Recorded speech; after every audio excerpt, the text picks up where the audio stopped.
seguro aqui, que eu vou tirando, passando muita coisa.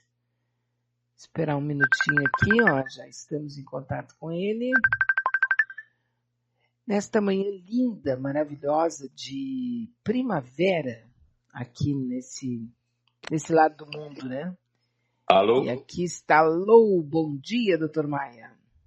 Bom dia, Beatriz. Tudo na mais perfeita ordem? Tudo funcionando bem, o dia bonito, né? Muito lindo. Muito lindo mesmo. E é um final de semana tenso. Ninguém com diarreia? É provável que... Pode ser que sim, né? Eu acho que a gente fica pensando, né, doutor Maia, naquela coisa da lei de Murphy, né? A lei de Murphy, ela é meio sinistra para qualquer um de nós, e quando a gente está com aquele pensamento meio negativo, né? Não vai dar certo tal coisa pode ser diferente do que a gente esperava. Parece que a lei de Murphy vai se aprofundando, né? Vai se assenhorando, vamos dizer assim. Tu está sempre preparado para o sucesso, mas o caminho sempre está sujeito a mudanças bruscas e imponderáveis, né? Até psicologicamente se diz que o grande problema está entre a satisfação e a dor, né? Que é onde eu não estou satisfeito e começo a ter algum tipo de dor psíquica, ansiedade, depressão. Então, nesse momento é que eu tenho que fazer o que a gente chama teste de realidade. O que está me incomodando lá fora e por que está me incomodando aqui dentro? Esse tipo de pergunta, que é um teste da minha influência sobre o mundo externo e a influência dele sobre mim, é que, vamos dizer assim, poderia se enfrentar melhor a lei de Murphy, né? Que é a dor que aparece quando a gente não consegue o que a gente gostaria de conseguir. Uhum. O poder que tem a frustração, né? Ela se materializa, às vezes, na nossa cara, assim. E muitas vezes é uma coisa ali que foi outra coisa lá fora, uma outra situação, mas daqui a pouco ela se materializa num vidro quebrado, alguma coisa acontece que parece que tem a ver com aquela frustração. Não, e aí tu tem uma frustração assim bem objetiva, né? Eu fico frustrado ali porque aconteceu aquilo. Mas essas frustrações existenciais mais intensas em relação ao mundo, ao ambiente, ao outro, geralmente é o outro, né? Porque a gente vive sempre em relação ao outro. E o outro em relação a mim. Então a frustração é constante e, ao mesmo tempo, dentro da linha da satisfação, eu idealizo o que eu gostaria que fosse, ou como deveria ser as coisas. E entre essa querer idealizar do meu e o real é que está uma certa dor de não ser nunca aquilo que eu gostaria que acontecesse. Né? Então a gente vive geralmente dentro de um estado mais ou menos frustrante, como tu disse, a lei de Murphy. Tá? Puxa, nunca dá muito certo as coisas para mim, né? Pior que não, né? Doutor Maia, esses dias eu vi um Globo Repórter, não era Globo Repórter, era um documentário que falava sobre tribos que ainda não têm contato, que ainda são tribos bem primitivas e que não tem muito contato e tal. Eu achei melhor assistir e não tinha nada excepcional e tal, mas uma coisa me chamou a atenção e eu pensei em trazer aqui para conversar com o senhor. E agora, nessa coisa do Murphy e tal, acabou me lembrando. Nessas, eram 5 ou 7 tribos primitivas, e aí foi mostrado um pouco da cultura deles e tal. E em 2 ficou muito claro um sistema de proteção deles. A que mais me chamou a atenção foi assim a mais assim carnavalesca, tá? Por quê? Porque eles montam, eles fazem uma, tipo assim, uma máscara de um ser demoníaco e colocam asas, tipo assim, asas nas costas, nos ombros, e produzem toda uma coisa meio carnavalesca, assim, mas isso é uma tribo primitiva que não tem contato com o homem branco, com a nossa civilização. E eles Sim. fazem isso e depois eles dão uma pintura nela, meio escura, ou então totalmente branca. Sabe qual é o objetivo? Assustar os inimigos. A base da defesa deles é o medo que eles podem causar no inimigo. Eu achei isso tão curioso, assim, no sentido de que eles têm uma noção clara de que para incapacitar alguém, para deixar alguém paralisado, para te defender de alguém, nada como aquele alguém ter medo de ti, né? Exato. Tu vê que esse é um estado assim, é o mais primitivo em nós, quer Sim. dizer, o meu sucesso depende da inibição do meu inimigo. Uhum. Então, eu sei que o inimigo pode ter medo de algo e ele pode ser ameaçador para mim. Então, onde é que eu recorro ao poder? O poder de ter armas ou capacidades de manipular e assustar meu inimigo. E tu vê dentro dessa criatividade de figuras de medo ou vivências medrosas, como é, a criança pequena tem mais ou menos isso. Eu não vou naquele ponto escuro porque tem um fantasma, Isso, tem o bicho-papão, o bicho-papão. E o eu velho de posso até saco. educar meus filhos dizendo, olha, se vocês, o castigo, se tu vai de castigo ou tu vai naquele lugar que tu não gosta, tu vai ver o bicho-papão. Quer dizer, é uma das forças mais primitivas de defesa de mim em relação ao mundo que eu não conheço ou o mundo ameaçador, né, que é o meu inimigo, que geralmente é o outro. Sim, mas É, é interessante que a narrativa deles para dominar o outro é fazer o outro ficar com medo. Como se mas, fosse realmente coisa da criança, né? mas é que como o primitivo é muito, vamos dizer, escasso, a defesa, uma das formas de mostrar isso seria nesses rituais. Talvez também tenha uma coisa íntima, né, de o, o xamã, o feiticeiro, de espantar os males, vamos dizer assim, mais que seriam tipo espíritos ou zonas malignas que nos habitam, né?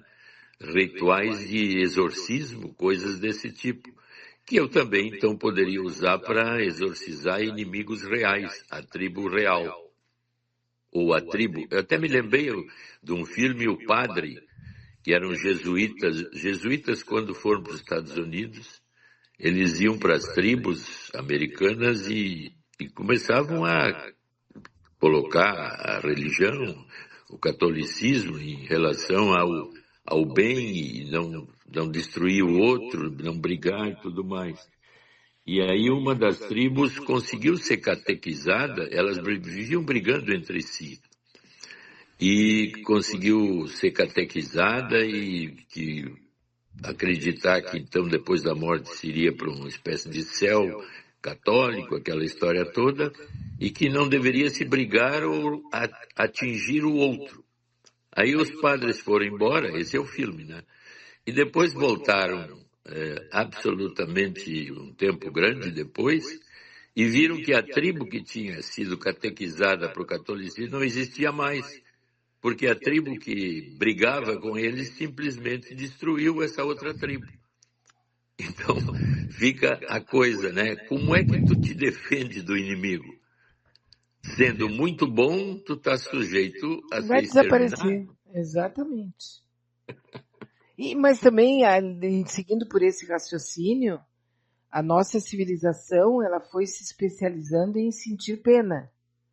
Nós justificamos tudo que uma pessoa faça baseado digamos assim, em explicações econômicas, sociais, emocionais, psicológicas, psiquiátricas, tudo tem uma explicação. Então, o fato de uma pessoa cometer um determinado delito, um erro, alguma coisa, ela passa, tudo tem justificativa. Então, hoje não existe mais medo quando a pessoa vai cometer alguma coisa, porque ela sabe que se ela tiver um bom advogado, se ela tiver bom laudo médico, se ela tiver isso e aquilo, ela pode se safar das coisas mais bizarras possíveis. É como Exato, se nós porque... fôssemos uma sociedade dos coitadinhos, entende? Não, essa é uma sociedade da expertise. Porque se tu quiser ficar coitada, tu pode. Uhum. Agora, se tu vê, ou melhor, se tu faz aquele pacto com o demônio da expertise, tu dificilmente, vamos dizer, perde sem brigar. Porque parece que a briga, quando eu não uso, vamos dizer, a minha capacidade de me colocar espertamente num mundo que é constantemente, vamos dizer, invadido por forças estranhas ou interesses, ou principalmente a cobiça, o poder do nosso mundo é basicamente o dinheiro e o poder, né?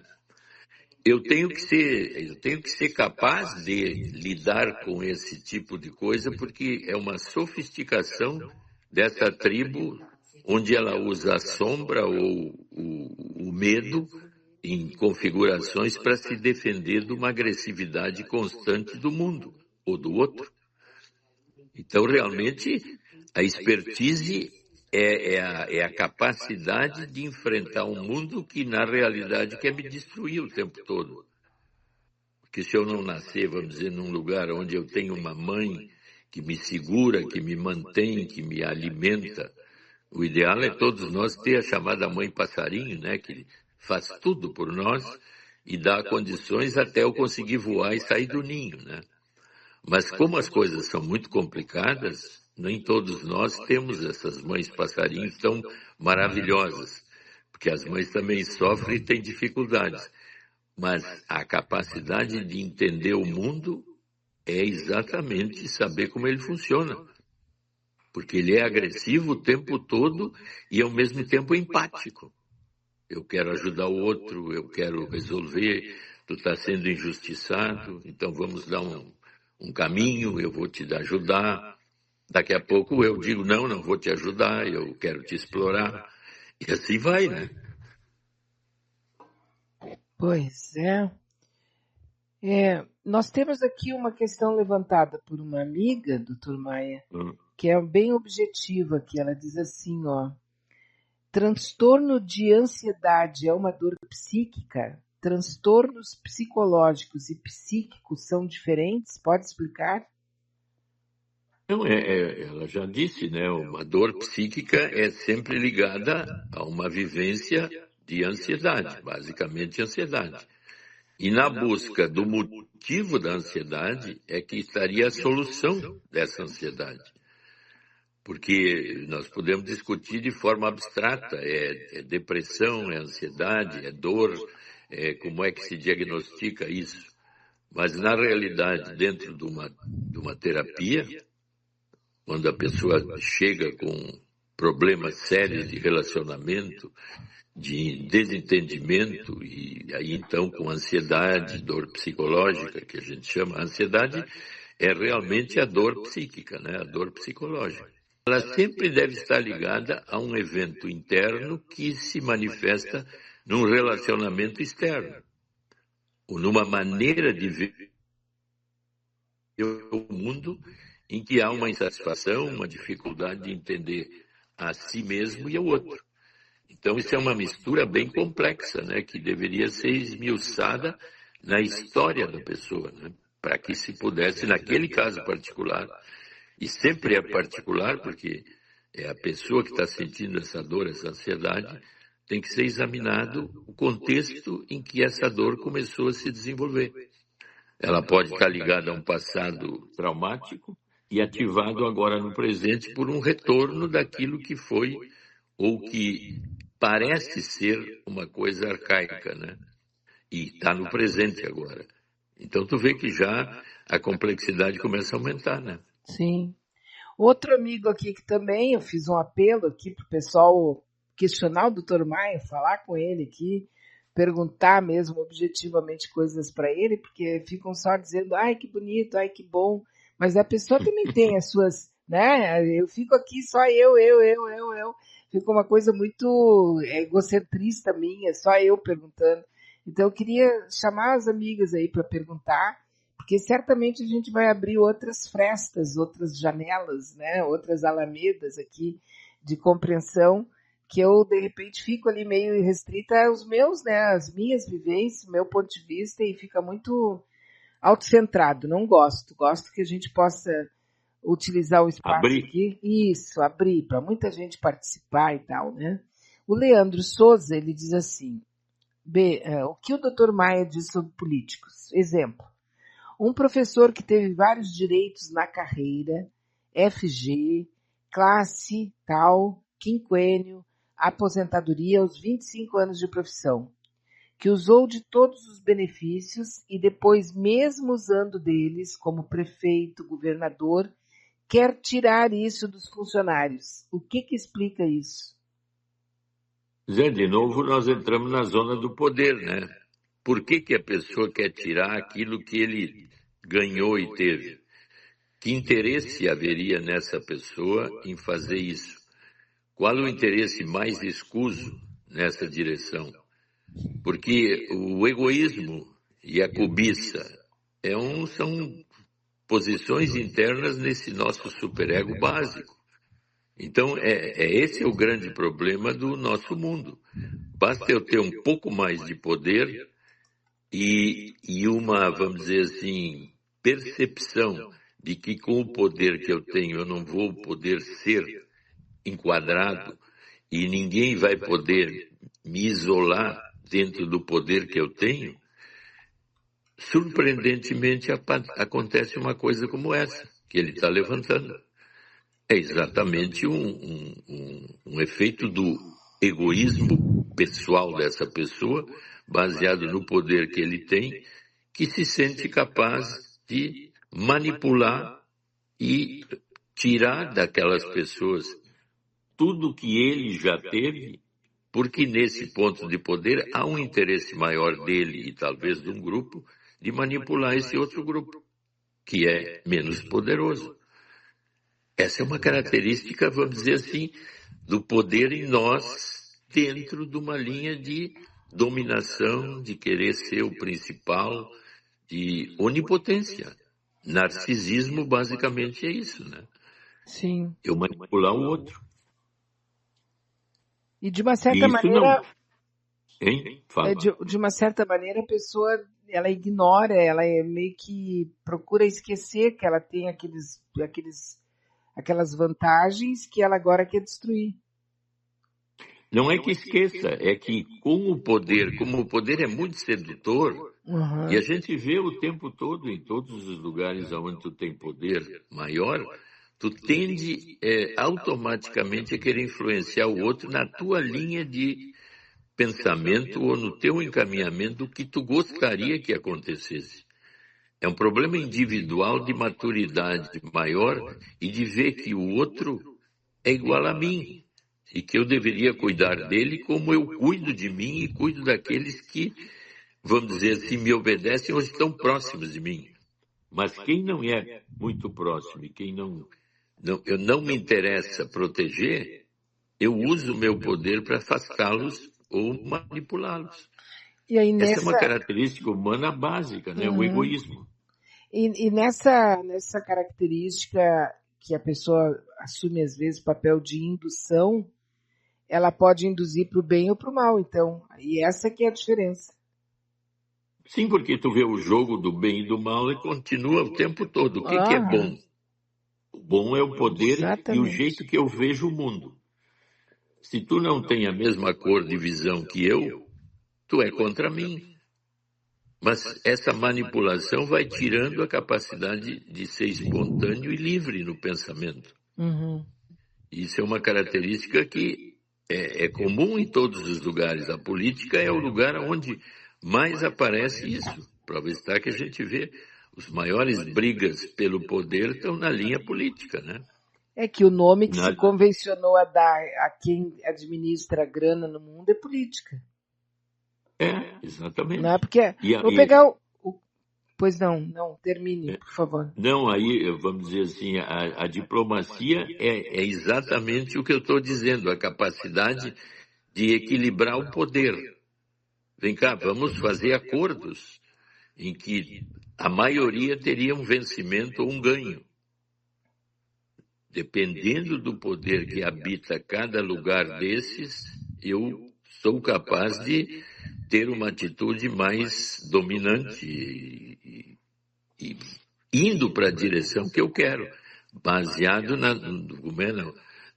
voltando para aquela civilização bem arcaica, assustando meu inimigo ou assustando os demônios que querem me ameaçar, eu mostro o meu poder de afastá-los de mim, né?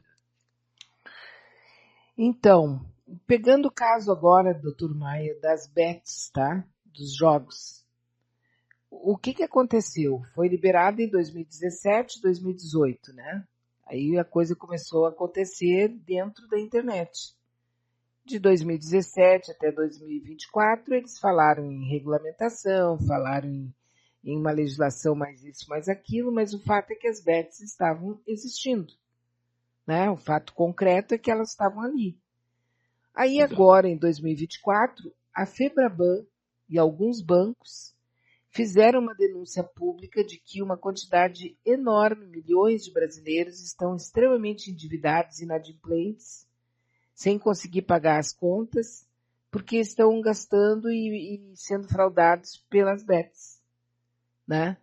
Que pode ser feito ali com Pix, pode ser feito com cartão de crédito, quer dizer, tá, é assim, a dança do diabo ali, solto e frouxo, né? Aí, por causa dessa denúncia dos banqueiros, as pessoas começaram opa, tem alguma coisa aqui.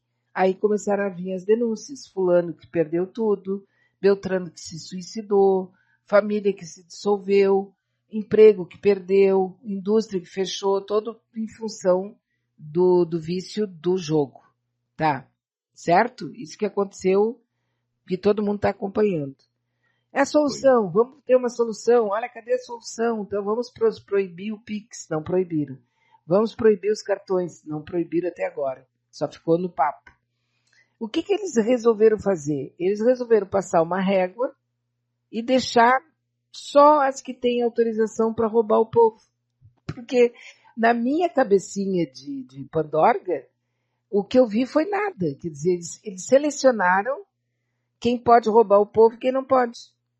Agora tem uma quantidade ali de 200 e poucos que estão permitidos, que têm autorização, e o cerne mesmo, a essência da coisa, que é que o povo entra lá e perde, não ganha nunca, só ganha de vez em quando, né, para justificar o jogo, que continua tudo igual e provavelmente os banqueiros já devem ser os donos dessas empresas que estão autorizadas. Para o povo mesmo não foi feito coisa nenhuma, estou me referindo à questão do próprio governo, que eu achei assim uma atitude tão nada a ver, que me parece que não houve nenhuma característica do tipo, não, agora nós vamos proteger o povo. As bets vão continuar e as pessoas vão... Só que agora é um roubo autorizado. Ou não, né? Não quero ser radical, mas eu vejo assim, entende?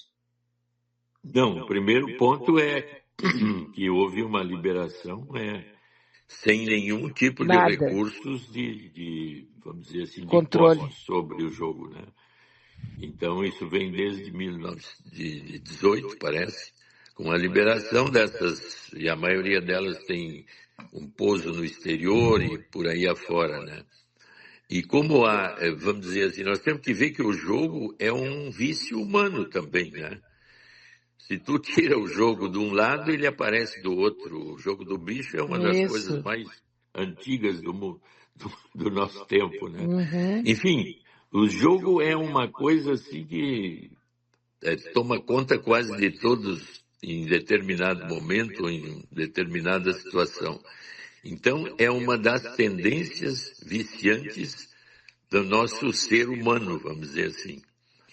Então, é uma coisa que, se tu tira um jogo de um lado, aparece de outro, de alguma outra forma. Então, na linha do governo, o que realmente ele pode fazer seria esse, Botato.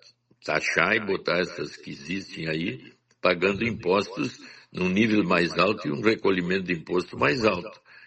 Mas tirar o jogo, vamos dizer, proibir o jogo como um saneamento da pessoa é quase impossível.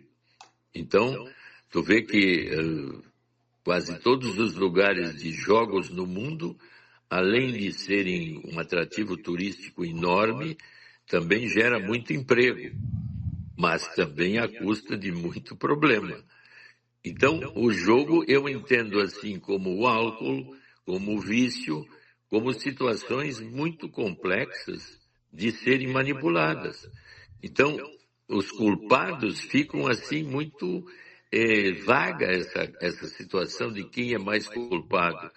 Uma das coisas que chamou a atenção é que, tu vê, eu ganho um Bolsa Família, mas na minha fantasia de pobreza, de usar aquele dinheiro para poder comprar um pão ou uma comida, quem sabe na minha fantasia, eu jogando, eu vou ganhar muito mais e vou sair da miséria, que todo mundo nesse nível, vamos dizer, de Bolsa Família, haveria essa fantasia mesmo naquela pessoa mais pobre, indicando que dentro de todos nós existe a fantasia de um dia ter tudo, ser rico ou ser capaz de ter tudo. Então, as coisas funcionam num nível coletivo e num nível individual. E é uma das coisas mais difíceis de resolver. A prova está que o jogo ainda está proibido no Brasil e eles estão começando agora a querer, vamos dizer assim, abrir. Eu me lembrei que eu falei há muito tempo com uma das pessoas que fazia esse jogo mais oculto, né, de máquinas caça-níqueis, essas coisas assim. E aí perguntei para ele, mas por que não liberam o jogo na época? Né? Isso faz tempo. Ele disse, olha, para liberar o jogo eu acho que eu precisaria quase que ter assim, em torno de $1 milhão para cada senador e não sei quanto para cada deputado. Então tu vê que é uma coisa complexa, que tem um fundo pessoal de cada um de nós e ao mesmo tempo uma estrutura coletiva complexa, que é difícil achar quem é o culpado. Uhum. Então fica complexo. Né? Qualquer coisa que a gente fale, nós vamos mergulhar dentro da alma humana. Qualquer assunto. Qualquer assunto, porque assim, ó, hoje me mandaram assim um material envolvendo a JBS, tá? E teria assim, a Polícia Federal teria recebido mais algumas denúncias a respeito de recebimento de denúncia contra empresário por ter ocultado na declaração do imposto de renda o valor recebido pela JBS. Né? Então, falcatrua, tá? Resumindo, falcatrua. E a pessoa me perguntou, ainda continua? E eu respondi, é da natureza do sistema molhar a mão de fiscais e de todos os que emitem alvarás, licenças, autorizações. De vez em quando a polícia flagra um pagamento aqui, outro ali. Não existe água limpa no esgoto. E eu mandei essa resposta. Depois eu achei muito grossa a resposta, né? Eu digo, meu Deus, por quê? É agressiva, grossa, né? Coisa grossa. Só que, na verdade, por mais terrível que seja dizer, é mais ou menos isso mesmo. É da natureza do sistema que tu compre alguém para ter a vantagem, ou mesmo que a pessoa te venda justamente porque ela tem esse poder. Tu precisa do posto, tu precisa daquele papel, tu precisa daquela autorização e a pessoa te oferece uma vantagem para te dar aquele papel se tu pagar alguma coisa para ela. E aí não tem nada a ver com o status social da pessoa, com a classe dela, com a origem do nascimento, a cor, a raça, a etnia, a religião, preferência sexual, nada. Isso aí é meio que básico para todo mundo. Inclusive estou colocando assim, a gente diz assim, a inteligência artificial vai tomar conta, vai manipular nós, vai isso, aquilo. Já é provado que a inteligência artificial ela não cresce criativamente como nós humanos. Ela só cresce na medida que nós a usamos e a gente dá para elas condições de rapidamente resolverem as coisas. Mas então, o mau uso da inteligência artificial seria sempre humano. Alguém com mais capacidade de usá-la para um lado de interesse e de vantagem pessoal. Quer dizer, na estrutura da inteligência da inteligência artificial, não tem o mal, o maligno que nos habita, no sentido do bem e do mal. Ela é o que eu quero que ela seja. Se ela usá-la para o bem, está ótimo. Se usá-la para o mal, está ótimo também. Então, tudo depende da minha maneira de enxergar o mundo e ver esse mundo, porque o mal está em mim, não no mundo. É. Isso aí E não no outro. Claro, e isso aí lembra um pouco daquela mística que a gente tem de que Deus é a nossa imagem e semelhança, né? Que é bíblico, que Deus, o Criador, é a nossa imagem e semelhança. A inteligência artificial é a mesma coisa, só que já ao contrário. Nós estaríamos criando uma espécie de Deus.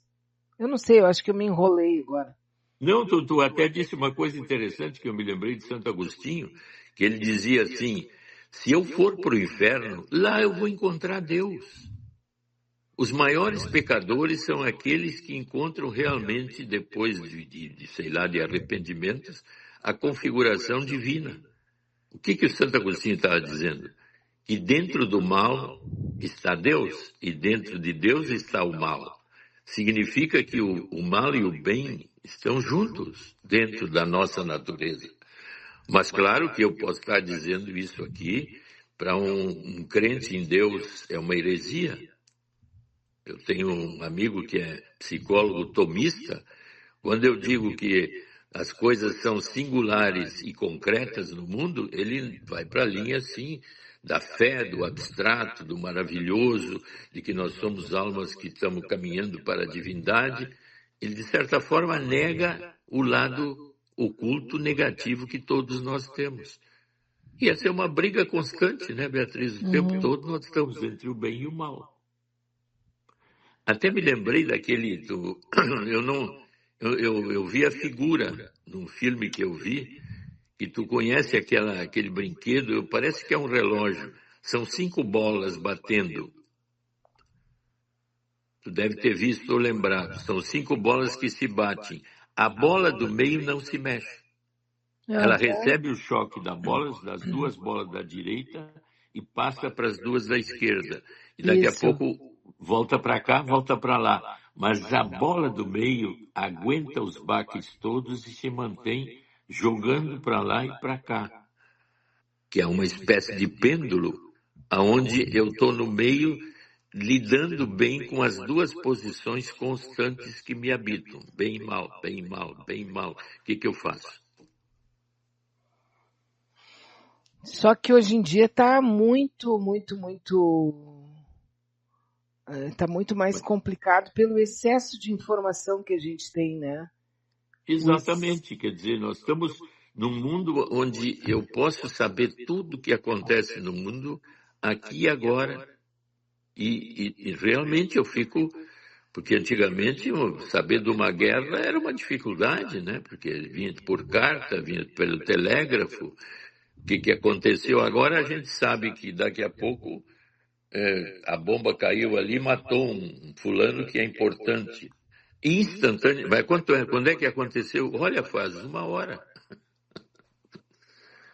Então o nosso mundo nos assusta, na realidade, né? Porque a guerra está na minha televisão dentro de casa aqui. Não, e até que a gente falando em guerra agora, antes de falar assim sobre... Alguém está me mandando aqui a frase ali, eu acho que é do Einstein, né? De que Deus não joga dados, né?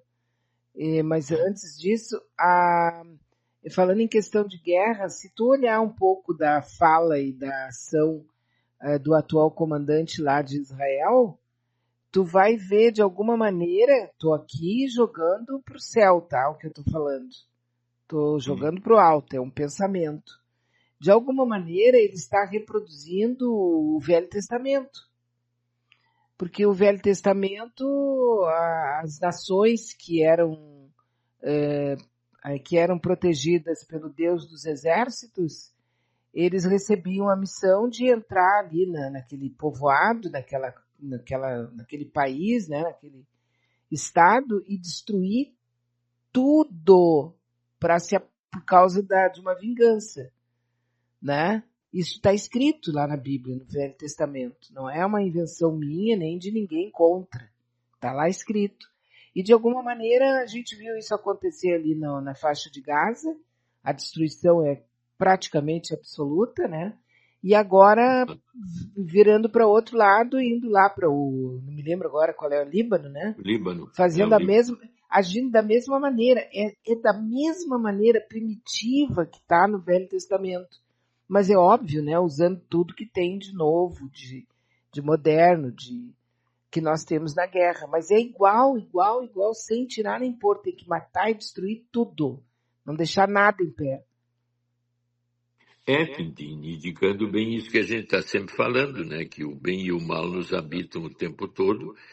E esse poder que vai aparecendo, então, o susto do índio mais primitivo de causar medo porque é uma sombra, é uma coisa assim terrorífica, agora é uma arma atômica, agora é um satélite, é um míssil de alto poder destrutivo que se desenvolve cada vez mais e que é vamos dizer, um sucesso no nosso mundo hoje, né? Porque guarda o nosso poder de dominação do outro, dependendo das circunstâncias que me interessam. Não tem muita saída, né, doutor Maia? Porque se no nível pessoal a gente, né, consegue não agir de uma maneira racional, adulta, equilibrada, como é que a gente vai querer exigir que no nível de coletivo as coisas funcionem de uma maneira tão emocionante, tão bonita, tão bela? Não vai ser possível, né? Quando uma pessoa diz que não quer mais saber de mim, que ela não quer mais a minha companhia, que ela não quer mais o meu amor, que ela não quer mais nada meu, que ela não sabe, uma pessoa que me rejeita, o meu interior quer que essa pessoa morra. Eu não quero que ela seja feliz. Se uma pessoa não faz exatamente o que eu quero, do jeito que eu quero, eu passo a desprezar profundamente essa pessoa. Então, como é que eu quero que no coletivo, lá no governo, nos governos, na ONU, dê tudo funcionando normalmente? É meio uma viagem coletiva, né? Exatamente, quer dizer, nós estamos sempre lidando com uma situação interna pessoal. Agora, por exemplo, essa novela das 9 da Globo, volta e meia tu deve ver também. Estou vendo, não estou vendo. Ela é baseada naquelas, até o autor reconheceu que é baseado na sucessão daquela série americana, né? Da trama dos grandes ricos, né? E ele trouxe para Angra dos Reis, aonde os muito ricos brasileiros são donos de ilhas e todas as cenas envolvendo ali são de psicopatia, traição, roubo, influência, determinação de fazer o que tem menos, ser submisso. É bem a característica que nos habita internamente, que com o poder externo, basicamente, então, do dinheiro e da maneira de eu lidar com o dinheiro, estimula esse lado de poder narcisista, de onipotência, de cobiça, que é o que está em latência em cada um de nós. Por isso que eu digo que o crescimento pessoal é a percepção disso e manipular dentro de mim esta manipulação, vamos dizer assim, venenosa que me habita, entendendo como é que ela funciona comigo e com o outro. Então, a solução é altamente individual, porque basta o coletivo ser facilitado para mim, aparece esse lado que é surpreendente, mas vem cá, eu te conhecia de um jeito tão querido, tu era uma pessoa tão boa, agora que tu está no poder, eu não te conheço mais. Mas tem uma chave, existe uma chave, eu acho que é o orgulho demais, a gente fica se achando, né? Porque isso acontece na história, tem N experiências desse tipo. A pessoa é assim, assim, assim, aí ela assume um cargo, ela assume um poder, ela assume alguma situação, né? E ela daí mostra um outro caráter, mostra. Ela não pode ter mudado, ela simplesmente se revelou. Não, é que dentro de nós, é por isso que eu digo que na explicação mais psicológica é aquela estrutura básica que nos dá uma ideia disso, né? Que o superego da criança, e tu vê da criança do 0 até os 3, 4 anos, ela é tudo isso. Ela é manipuladora, onipotente, ciumenta, invejosa, agressiva, medrosa, é, bem violenta às vezes, tudo para se defender. É um superego básico para manter a vida num mundo que é extremamente agressivo. O filhote de uma zebra ou de uma girafa tem que nascer rapidamente e andar de pé, porque o ambiente, por mais maravilhoso que seja, daqui a pouco tem alguém que vai pegar o filhote antes dele andar. Então, as defesas são altamente agressivas em relação ao mundo e tem que ser ágeis para me proteger e proteger minha vida.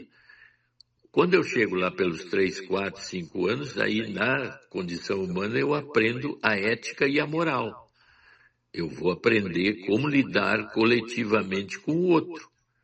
Mas, devido a toda a minha formação inicial, e essa ética e moral sendo colocada em mim de uma forma, dependendo das circunstâncias, eu posso manter expertises daquela época mais passada, desse núcleo básico, e descobrir que quanto mais poder eu tenho, mais eu posso manipular quem estiver por perto.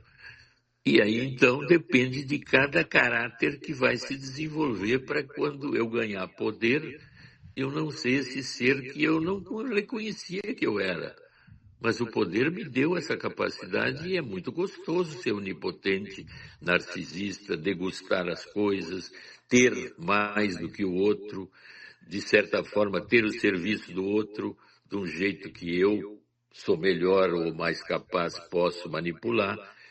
Então tu vê que é eu internamente que tenho isso projetado na sociedade, são os outros.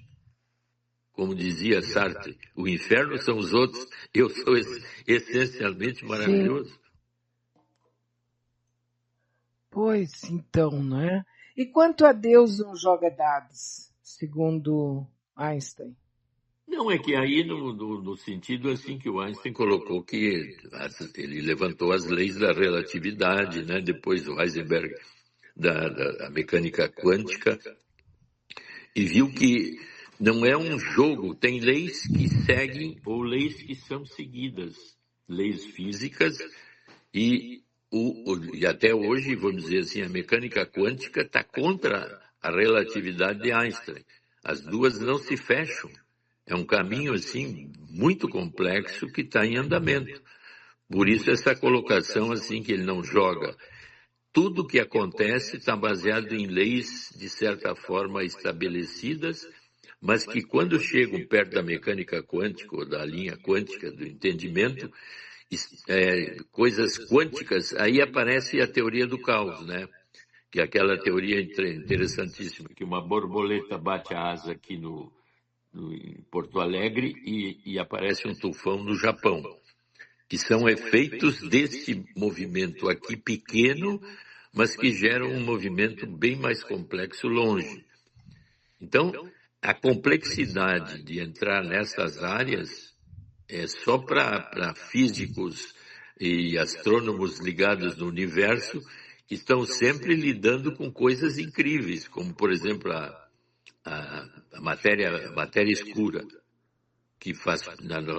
Olha, quando eu digo assim, matéria escura, o universo é essa matéria que a gente chama bariônica, que é a matéria que a gente vive e nós temos no nosso corpo. Mas a matéria escura perfaz, parece que quase 80% da matéria do universo. Escura porque eu não tenho noção Ela não é como a nossa matéria, mas ela tem gravidade e interage com a matéria do universo. E depois ainda tem a energia escura, que também interage com o universo, faz o universo se afastar, as galáxias se afastarem, e a matéria escura puxa para dentro. Então, é tão complexo isso, falado dessa forma, que nós temos é que, então, se há interesse, tem que se entender Seguir melhor, estudando. porque a complexidade aumenta muito aí, né? Uhum. O que fica claro, tipo assim, ó, aqui tem um vazio aparente, um vácuo que dá para ver que o vácuo tá ali, mas dentro dele, nele existe algo. Só que a gente ainda não sabe o que é.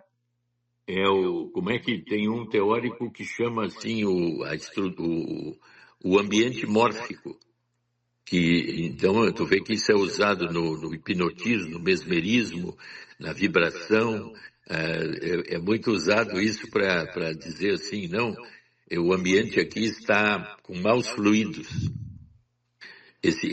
Essa estrutura mórfica que nos une, e que é o vazio que está em torno de nós, que na realidade nessas visões não é um vazio, é cheio de energia e problemas, e é usado de todas as formas, né? A gente diz assim, olha, eu tô muito mal, agora quebrei um copo, então tem uma complexidade que a cada momento tu tem uma explicação que tenta dar uma abertura, um caminho, mas nós nos encontramos sempre numa zona assim muito estranha, né?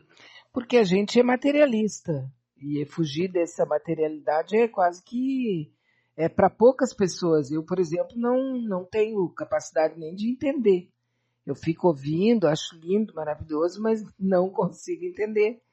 É como se a pessoa tivesse uma chave na mente que, eureka, agora entendi. Senão a gente só ouve a teoria, acha bacana, falou pra caramba, mas eu não entendi nada.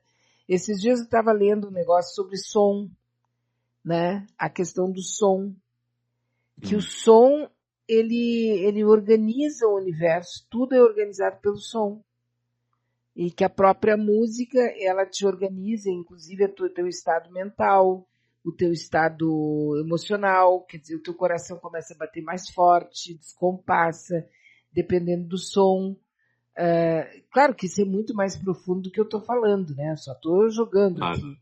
Mas assim, ó, é como se nós tivéssemos, como se o nosso, essa caixa física que a gente tem aqui, ela está meio que mergulhada numa série de coisas que nos envolvem e interferem até no meu mau humor, no meu sono, na minha irritação e tal, dependendo do som onde eu estou. Quer dizer, como é que a gente vai querer que alguém seja absolutamente equilibrado, permanentemente em estado de beatitude, ou uma pessoa que só pensa coisas boas, num universo com tantas interferências assim? Pois é, tu vê, eu e tu podemos, vamos dizer assim, com certa capacidade não ansiosa, imaginar as complexidades do universo. Quando nós começamos a falar isso, a maioria das pessoas, ou grande parte das pessoas, fica numa ansiedade, numa espécie de ansiedade psicológica de lidar com a complexidade. Então eu prefiro criar uma situação de vida ou uma crença, e de preferência uma religião, em que ela me dê uma noção de como eu devo me comportar e como deve ser o mundo e as coisas. Então, por favor, não tragam muita complexidade para mim, porque eu já estou ficando nervoso e não quero ouvir muito isso. Então, a nossa curiosidade, minha, tua, e de pessoas que querem entender melhor a complexidade do mundo, estão sempre fazendo perguntas e mudando posições internas o tempo todo para entender melhor essa enorme complexidade. Agora, se eu fico angustiado com isso, eu preciso de certezas. E aí, com as minhas certezas, são bem diretivas. Se tu vem com dúvidas ou coisas assim, eu não gosto muito de ti porque tu não me ouve direito ou não faz bem o que eu gostaria que tu fizesse. Então, eu busco as certezas. E a pessoa que gosta da complexidade, ela lida melhor com as incertezas e está aberta há movimentos novos e talvez menos ansiedade quando as coisas não ocorrem como ela gostaria, né? Agora, corremos o risco de ficarmos tão encantados e tão assim e convencidos da incerteza que isso nos torna pessoas indiferentes? Aí é que entra uma coisa ligada ao que seria a solidão, né? Eu posso estar vivendo assim tanta problemática com os outros e comigo em relação aos outros que eu começo a me afastar de todo mundo e não quero me interagir com mais ninguém. Então, a solidão me faz bem porque eu paro de ter problemas com os outros. Mas aí é uma escolha pessoal que se tu te sente bem em cada vez ficar mais solitário e não querer entender as distorções que aparecem o tempo todo nas relações com os outros, e entendendo isso, tentando melhorar ou entender melhor e se acalmar mais, aí então a solidão é um caminho, e aí é indiferença. Olha, não quero te ouvir. Não quero saber dessas teorias, não quero saber dessas coisas. Eu não vejo televisão, olha, não me falem disso. Aí são opções pessoais, né? E aí fica assim, daí então aumenta ainda mais o convencimento de que a indiferença também é um caminho. É um caminho. Nós podemos querer morar na árvore, né? Ou uma vida remota, como se diz. Que coisa, né? Uma vida remota. O que está faltando é um controle remoto, né? Para a gente ter um controle. Mas o controle remoto, olha, quando eu entro na Globo, eu podia quebrar a televisão, né? Eu preciso ter raiva de algumas coisas, né? Porque até é bom eu ter raivas de algumas coisas, porque eu boto para fora tensões internas, é o que a gente chama catarse. Às vezes eu preciso brigar com algum lugar ou com alguma coisa, porque eu estou tenso. E isso é um relaxamento até, né? Eu vou fazer ginástica, eu vou correr, eu compro um daqueles negócios de acolchoado e umas luvas de boxe e eu dou soco, ponho a cara de alguém ali e bato até me aliviar. São tensões que eu preciso resolver internamente, né? E aonde é que está se concentrada toda a nossa atenção? Se a gente pudesse identificar, né? Qual é o lugar? Pois é um caminho difícil também, né? Porque eu posso ficar com um ressentimento muito grande, raiva disso, raiva daquilo, ódio ali, procurar sempre um culpado pela minha infelicidade. Bom, agora voltando à questão aqui, doutor Maia, da política. Aqui o amigo pergunta, ele está falando de um político, eu não quero falar porque a gente está bem no meio da eleição, né? Então eu não quero falar nomes que ele está falando aqui e tal. Mas ele fala assim, ó, seria possível que os políticos mais agressivos, mais rebeldes, mais que não respeitam ninguém, que aparentam ser corajosos, que são determinados, eles possam fazer com que as pessoas mais aparentemente calmas, tranquilas, quietas, que quase não falam, acabem votando nessas pessoas por se identificarem no oposto delas? Esse é um caminho também complicado, né? Porque parece assim que a agressividade tem um desenvolvimento assim de catarse em algumas pessoas, né? Que estão insatisfeitas com as coisas que estão envolvendo elas mesmas na sua vida e possam optar por posições mais agressivas já que está tudo uma porcaria, uma coisa assim, tem que entrar alguém que desmanche, que faça, que aconteça, que brigue, que diga, né? Então tu vê que cada um, hipoteticamente, desses hipotéticos eleitores se identifiquem com posições mais agressivas, porque é uma forma catártica pessoal de interagir de uma forma mínima, né, que é com um voto, mas indo na direção de uma catarse pessoal, quer dizer, eu gostei dele porque ele é agressivo, porque ele é violento, ele vai resolver, ele vai mudar essa porcaria, ele vai isso. Então, realmente, psicologicamente, cada eleitor é uma pessoa individual que vê o mundo daquela maneira específica e escolhe, né? Até dizem que essas pesquisas são problemáticas porque o eleitor vai quase decidir na hora, dependendo de influências as mais Delas. variadas, como vai votar naquele momento. Então, psicologicamente, eu acho que ele tem razão, né? O meu estado agressivo de raiva com tudo que está acontecendo, vou votar no mais escabroso ou mais violento, porque esse sim vai resolver, na minha cabeça pessoal, né? Penso, Bea, que o ideal era entrar para uma caverna e esperar a morte chegar, mansa e calmamente. KKKKK, é o Elvio. Pois é, mas É uma então saída também, calmamente. né? Mansa e calmamente. Mas eu sugeria que ele fosse para a caverna e lesse Shakespeare, que ele vai ter uma curiosidade enorme, né? Hamlet, por exemplo, e aí então daqui a pouco ele volta com muito mais energia para o mundo. O que acha o senhor, assim, agora é o que o senhor acha que o Shakespeare pensaria da nossa civilização agora, se chegasse agora aqui? Não, mas ele escreveu tudo o que nós somos hoje naqueles livros dele, né? Nas Sim, várias situações que ele nos apresenta, né? Eu ele citei o foi um Hamlet, né? profeta, Tem então. vários outros. Ele foi um Ele, ele, profeta. tro- ele trouxe a alma humana como ela é nos escritos, né? E nas peças até hoje, né?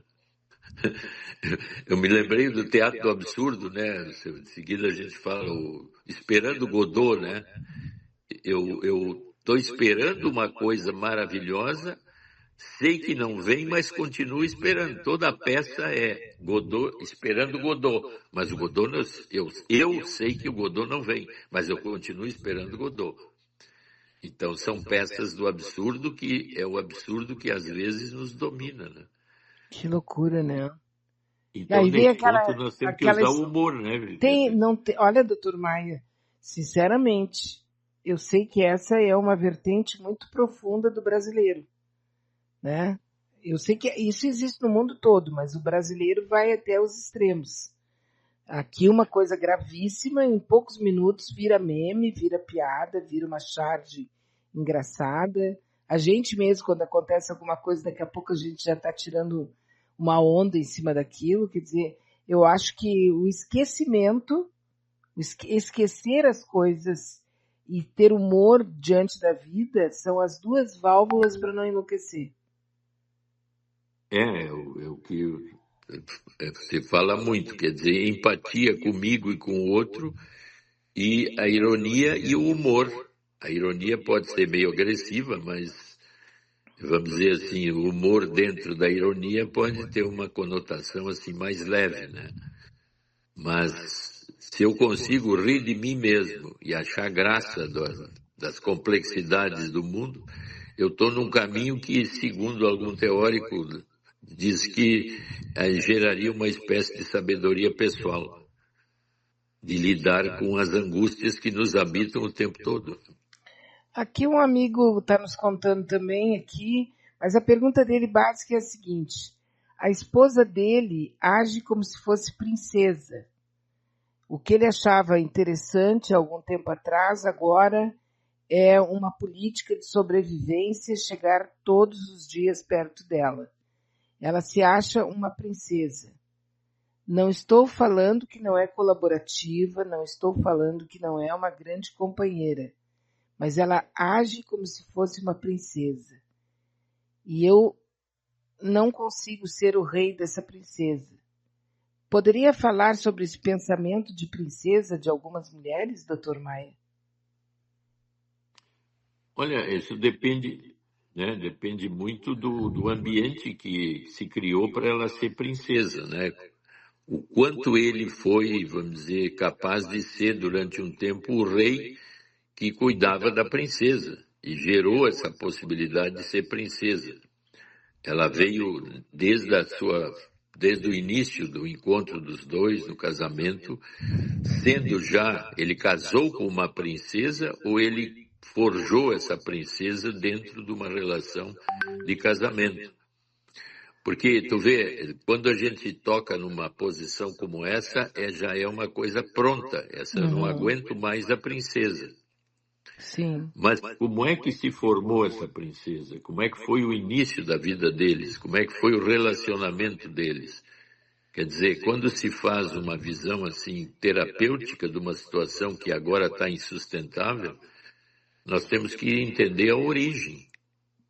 O quanto ele foi rei dessa princesa um tempo e aceitava assim, agora não aguenta mais por que razões? E ela se sente bem como princesa hoje e se mantém assim? E por que razões ela não consegue entender que esse estar sendo princesa hoje para ele não está fazendo bem? Então tu vê que nós já começamos uma espécie de terapia na visão de complexidade maior, porque o fato em si tem que ser explicado com uma história pregressa e a dificuldade dele aceitá-la hoje, que está gerando um problema de relacionamento que pode se romper e até ir para a separação, né? Então a sugestão é sempre usar uma terceira pessoa, uma terapia, para que se entenda o que realmente está acontecendo, sabendo de todas as nuances mais antigas desse relacionamento hoje.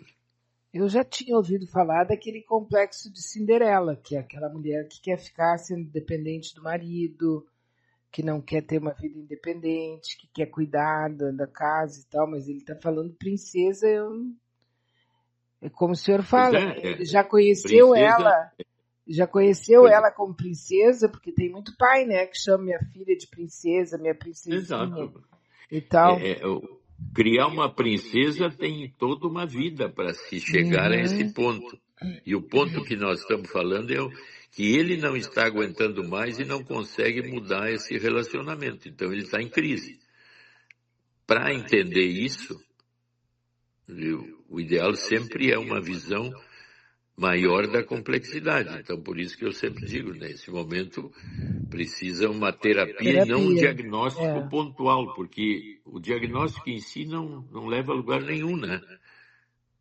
Tem que ser esmiuçado esse diagnóstico na terapia. Entender o começo, né, a gênese. As causas e o problema atual. Doutor Maia, aqui uma amiga diz assim, ó, tem um colega de trabalho que começou uma terapia e ele morreu de rir, contou para todo mundo que o terapeuta disse que ele sofre da síndrome do Tarzan e que ele tem que trabalhar isso. Só que ele não sabe o que é e eu comentei que perguntaria para o Dr. Maia, existe isso, síndrome do Tarzan? É uma colocação que também tem que ver com a visão que o terapeuta teve dele, né? Pois é. O que é o Tarzan? O Tarzan, quando a gente vê, é um homem que é forte, que tem aquele grito fantástico, né? Sim. E se posiciona numa relação ecológica com os animais e com os homens, né? O Tarzan hoje seria um defensor da ecologia, do não desmatamento, proteção aos animais. Quer dizer, qual é a densidade e a explicação maior dessa figura Tarzan? Fisicamente, ele é um homem forte que se dedica aos cuidados do corpo, então ele tem um corpo de Tarzan, ou ele tem uma visão assim que é mais ecológica do Tarzan, né, com defesa dos animais, defesa da ecologia, coisa assim. Nós temos que esmiuçar essa síndrome, porque isso é uma colocação simples, né? Síndrome do Tarzan. Não nos diz grande coisa. Eu levantei várias hipóteses para entender o que o psicólogo quis dizer com isso, né? Tá sempre se pegando num... Como era o nome daquilo que ele pegava para sair de um lado para o outro? Era... Cipó? Isso, tá sempre buscando um cipó novo para seguir o que... eu adorava o Tarzan, sabia? Aí é o deslocamento do Tarzan nas árvores, né? Isso. ele tem um deslocamento facilitado, assim, então vamos para o lado assim, como é que essa pessoa se desloca socialmente? Ela está sempre com o cipó na mão, mudando de árvore, fugindo, ou buscando salvar alguém, ou buscando agredir algum inimigo, ou coisa parecida. Tem que ver, vamos dizer assim, esmiuçar mais o que o psicólogo quis dizer e o que ela acha que ele tem ligado a essa hipótese de ser o homem Tarzan. O Rubão diz assim, ó. Ele fala assim, o Rubão. Ele diz, oi, Bea, síndrome do Tarzan é o homem que pula de um relacionamento em outro, como o Tarzan com o cipó. Tu vê que aí já tem uma explicação. Será que ele é um cara que está sempre trocando de relacionamento? Ah, eu conheço isso como step, né? A pessoa que está num relacionamento, mas que deixa ali o 1, 2 de step. Sim, é uma das formas de relacionamento hoje no mundo. Quer dizer, eu tenho 3 ou 4 dates, né, e relacionamentos, e vou vivendo a minha vida. Não quero casar, não quero compromisso, porque sabe como é? Viver junto é sempre compromisso. E no fim de semana com diversão é uma coisa boa, né? Sim. Como é que é? Agora me lembrei de novo do Santo Agostinho, né? Deus, dai-me a castidade, mas não hoje, porque é sexta-feira. Só segunda-feira.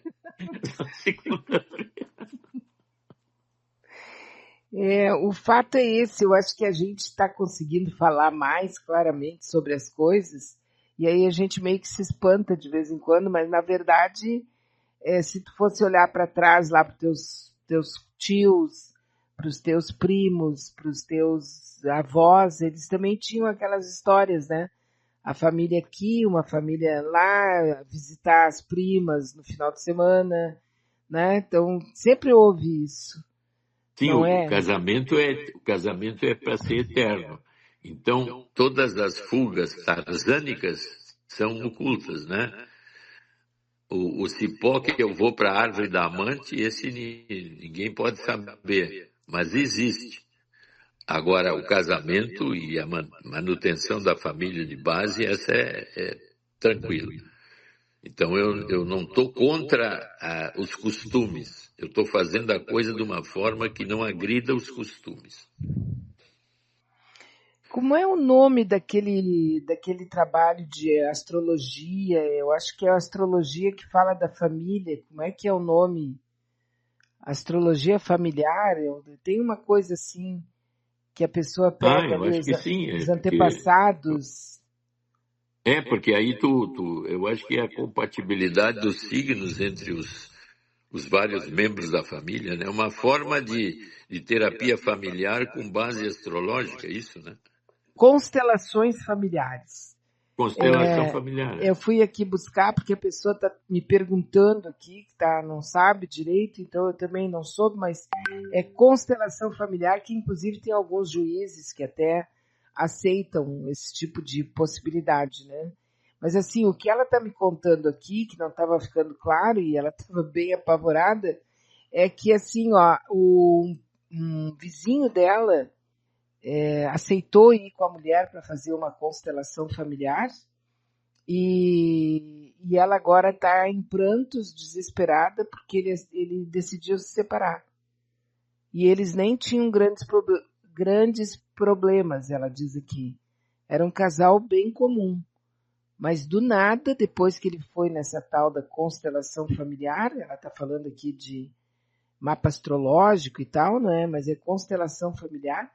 Ela disse que ele acabou agora, decidiu se separar e a mulher está desesperada. Que coisa séria, né? Mas aí também, né, tem coisas que até em terapias de casal pode começar a surgir, né? Vão para se unirem mais e se dão conta que as divergências que estavam ocultas aparecem, né? E aí, então, em vez daquilo do ideal, aí entra isso de novo, o ideal do casamento, né? E sempre um dos dois no casamento se sente roubado, ou mais perdido, ou mais angustiado e ansioso, que gostaria que se mantivesse a relação. Mas nos casamentos e nas separações, que cada vez aumentam mais no nosso mundo hoje, realmente as pessoas, ao fazerem terapias, elas se dão conta de coisas que seriam muito, vamos dizer assim, estavam difíceis de aguentar, mas não havia uma condição de percepção pessoal maior de que esse ambiente já não é mais o ideal de estar casado ou manter uma relação assim. E por isso também, né, a gente vê que cada vez as pessoas querem viver mais sós e não terem intimidades maiores, né? Até esse tempo eu vi nas construções americanas, geralmente o início da casa é social, mas cada um das pessoas tem um apartamento separado na continuidade do imóvel, né? Uma suíte pessoal, como se, então, as intimidades maiores seriam hoje vistas como problemáticas, né? Então tu vê que isso A é gente está bastante se complexo. especializando em ficar cada vez mais egoísta, né? Na realidade, tu vê que o casamento antes era assim muito religioso e dizia assim, para sempre, porque Deus uniu, não há Isso. separação. Então, à medida que eu começo a contestar costumes e orientações categóricas, eu vou tendo mais liberdade de ser ou querer ou fazer o que eu acho. Até, doutor Maia, nessa nova novela, tem duas coisas interessantes que estão fora daquelas pessoas principais. Tem um camarada que ele é casado com uma mulher que está acima do peso e não tem filhos. E ele fica cercando as mulheres mais jovens, mais bonitas, com pouco peso e tal, que tem Não, esse liberdade. é fantástico aquilo ali mesmo, tu tem razão. E ela, coitada, é uma escrava na mão dele, né? Sim, ele é um sádico que quer uma Sádico. mulher ideal e está dando em cima da vizinha cada vez mais. Isso. E a vizinha está se dando conta disso, está tentando ajudar a mulher dele a sair daquela verdadeira prisão, né?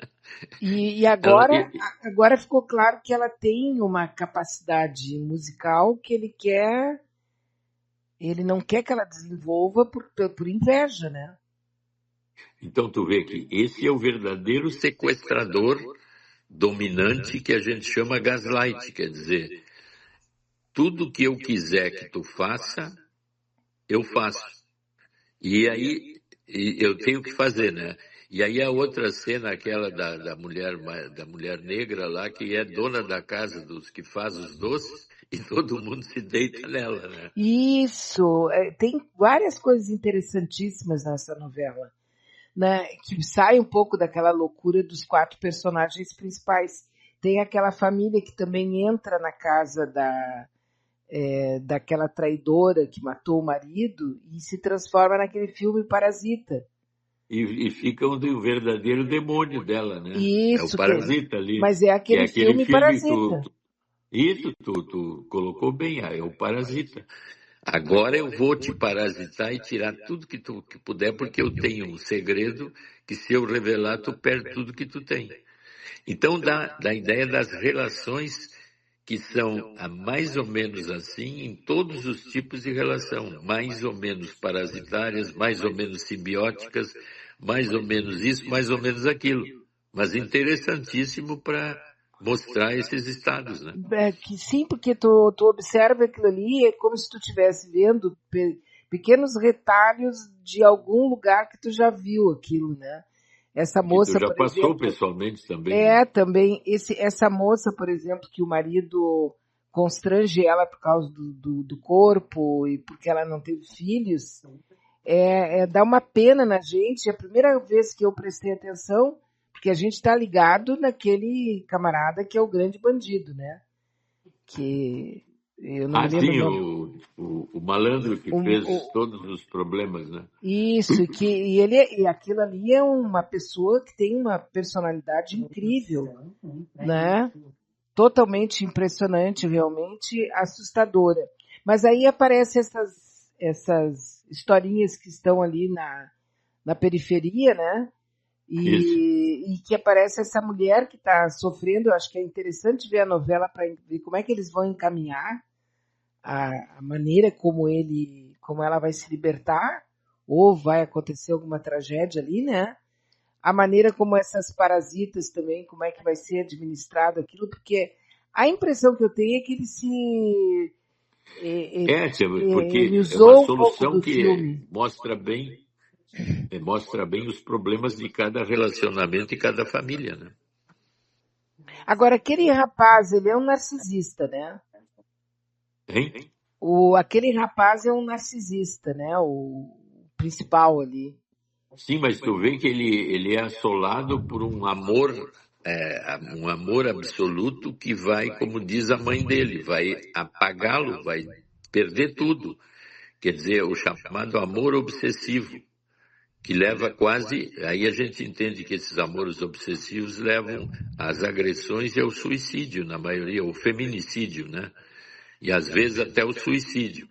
E não adianta, quer dizer, toda aquela riqueza que ele tem, aquele amor obsessivo dele por ela vai ser destrutivo, e está sendo, mas ao mesmo tempo a fidelidade que tem dentro desse amor é algo fantástico, né? Porque ela diz, mas tu com essa riqueza toda, por que isso?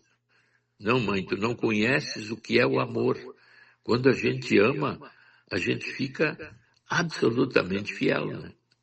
Essa semana alguém me perguntou, assim, me contando a história, vivenciando a história, não sei o quê, e eu conheço desde o princípio, são aí mais ou menos mais de 30 anos, e ele me perguntou se é possível acreditar que uma pessoa possa passar ao longo da vida e amar de verdade, esse amor aí que ele fala, mais de uma vez, que ele acha que o amor mesmo, aquele pra valer é um só. Que depois a gente tem outros amores e outras não sei o quê, mas que tem aquele amor que é o primeiro, que é alguma coisa especial. E eu fiquei pensando numa situação pessoal, inclusive, e fiquei meio de, será que é isso mesmo? Para valer mesmo, a gente ama, para valer uma pessoa, e depois a gente ama também, mas é um amor que ama, não é tanto. E depois o terceiro, e depois o quarto, o quinto, sei lá, dependendo da pessoa, né? 10 amores Exato. na mesma vida, mas que tem o grande amor, que tem aquele amor que realmente é o cara. Realmente esse é o amor, o meu Romeu e Julieta, assim, né? Que é É o eterno porque psicopata. vai na direção da morte. O Então, psicopata. então realmente, mas cada pessoa tem que avaliar os seus amores no sentido Sim. do nível de saudade que habita a pessoa hoje em relação ao sentimento aquele que teve em determinado momento por alguém que foi de uma intensidade que nunca mais foi vivida, né?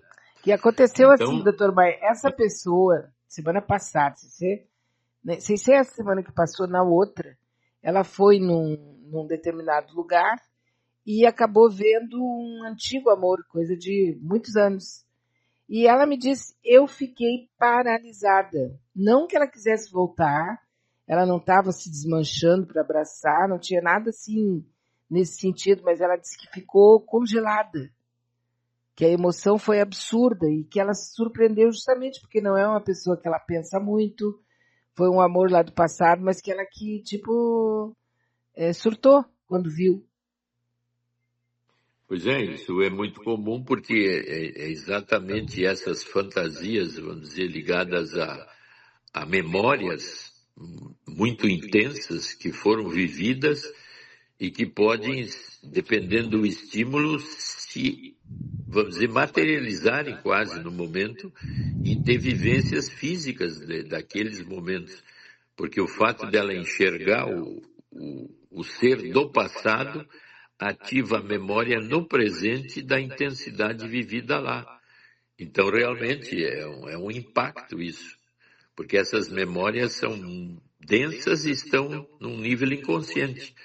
Haveria uma necessidade de um estímulo aqui agora para que a memória aparecesse dessa forma.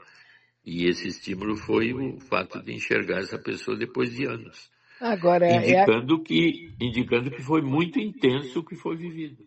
Uhum. E aí, o primeiro amor tão explorado em quase todos os doramas é um só. Eu acredito, diz aqui uma amiga nossa, né?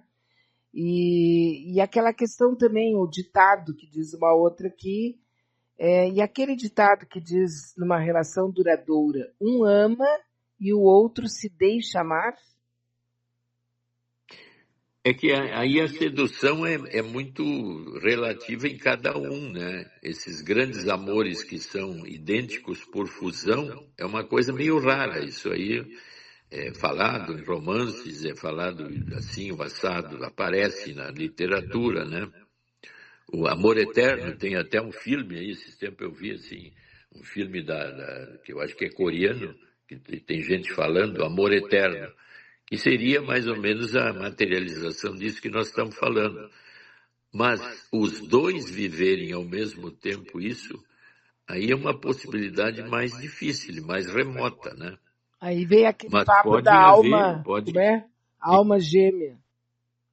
a história é essa, da alma gêmea, né? Que os dois se viram e até vão morrer juntos, né? Aí Como é é que é muito aquele casal, sinistro. né? É muito Aquele sinistro, casal, né? Puxa vida. aquele casal que se suicidou lá na Holanda, Ah, né? é, exato. Ele, Tá ficando comum, viu? Na Europa, pois essas é, decisões. isso eu fui ver no Google, diz que na Holanda nos últimos tempos teve quase que 160 suicídios de Assistido de casal de casal. mãos dadas, né? Acho muito demente, mas é só. Eu me lembrei de uma piada. Eu vou contar aqui, me perdoem, tá? Ah, O cara sofreu um acidente, estava morrendo, e a mulher dele foi no hospital e ficaram de mãos dadas, e ela disse, meu amor, sabendo que ele ia morrer, né? Daí ela disse, eu estava contigo a minha vida inteira, não sei o quê, e eles, pois é. Ela disse, tu te lembra quando tu perdeu tudo no incêndio, que a tua família toda morreu e tal? Eu estava lá. Ele disse, tu estava lá, sempre comigo.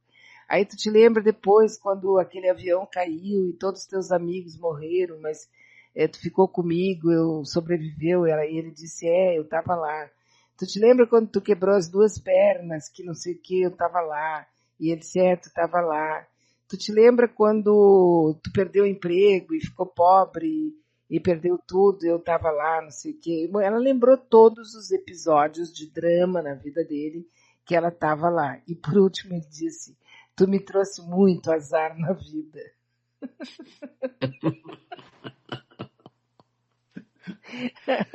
Tipo, tu sempre estava tu lá. estando lá, tu me trazia ela azar, né? Não era uma companheira, era uma pedra no sapato. Né? É Era uma azarenta essa uma mulher. azarenta, mas que coisa, né? Mas enfim, e agora? E agora, doutor Maia? Eu tô bem. Ah, tem uma outra pergunta aqui, ó. A Mércia Ah. e o filho são psicopatas? Aí é que entra a situação assim de que aquelas emoções todas juntas geram misturas extremamente complexas, né? Então tem uma expertise, uma psicopatia, um narcisismo, um egoísmo, uma inveja, ciúmes, todos esses afetos misturados criam personalidades complexas como os dois, né? Aham. Principalmente a Mércia A que Mércia viveu. merece uma A conversa Mércia, nossa aqui. a Mércia é uma das personalidades mais complexas e, vamos dizer assim, perversa e ao mesmo tempo empática e amorosa. Olha as misturas que tem esse Sim, tipo de personalidade, né? De é Deus e o dominação, né? diabo junto, né? Ela tá Exatamente. sempre jogando, né? Sempre jogando. E ele Uhum. também, né? O guri está sempre dentro daquele amor obsessivo categórico, tudo é feito com o projeto de ficar com ela. E a Então, genética, doutor Maia, porque ele é igual ao pai, né? A questão não, da é genética. impressionante, É. né? Parece Uhum. que